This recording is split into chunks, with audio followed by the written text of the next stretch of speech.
In 2013, Elizabeth Holmes, the turtleneck-sporting Stanford dropout and formerly America's youngest female billionaire, was less concerned about the death of her longtime business partner than she was about preventing her secret getting out. That secret had consumed Ian Gibbons, a Cambridge-educated scientist with 30 years' experience in diagnostic and therapeutic products, who joined her company Theranos in 2005. It was that, in effect, the much-hyped technology was a sham, and the vast majority of the company's blood testing was conducted using competitors' products.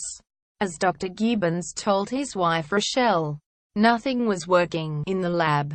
In an investigation into the collapse of one-time Silicon Valley darling, Vanity Fair has revealed new details about what went on before, during and after the company and its founder's spectacular fall from grace following an October 2015 expose by the Wall Street Journal. Ian felt like he would lose his job if he told the truth. Quote, Ms. Gibbons told Vanity Fair, Ian was a real obstacle for Elizabeth. He started to be very vocal. They kept him around to keep him quiet. The magazine revealed how Holmes defied the advice of medical experts, her former professor and even Dr. Gibbons himself, building a multi-billion-dollar company on a technology that was more of an idea than a reality.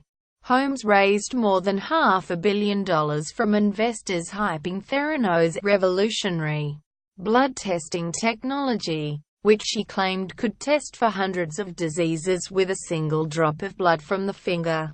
I told her, I don't think your idea is going to work. Quote, Stanford medicine professor Phyllis Gardner told Vanity Fair, explaining inherent unreliability of pinprick blood tests. Dr. Gibbons was brought in to attempt to make the technology a reality, to no avail, while Holmes went about raising ever more funding. By early 2013, when Theranos was preparing to open wellness centers in pharmacies across the country, the chief scientist was desperate. Vanity Fair reports that on May 16, 2013, Dr. Gibbons was at home with his wife when one of Holmes' assistants rang. Elizabeth wants to meet with me tomorrow in her office, he told his wife. Do you think she's going to fire me? Later that evening, he attempted to commit suicide. He died in hospital a week later, according to the magazine. When his wife called Holmes' office to explain what happened, her secretary was devastated and offered her sincere condolences, telling her she would let Holmes know immediately. But a few hours later, rather than a condolence message from Holmes, Rochelle instead received a phone call from someone at Theranos demanding that she immediately return any and all confidential Theranos property. Quote, Vanity Fair wrote, lawyers for Theranos have previously denied the scientist's work or technology failures at the company had anything to do with his suicide. Theranos is under investigation by a who's who of U.S. regulators, including the Food and Drug Administration, the Centers for Medicare and Medicaid Services, the Securities Exchange Commission, the U.S. Attorney's Office and the FBI. The company is also facing 2 class action fraud lawsuits, and Holmes herself has been banned from owning or running a medical laboratory for 2 years.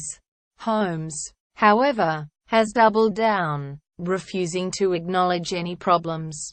Elizabeth Holmes won't stop. Quote, Professor Gardner told Vanity Fair, she's holding on to her story like a barnacle on the side of a ship. If you or someone you know needs help, please contact Lifeline on 13111.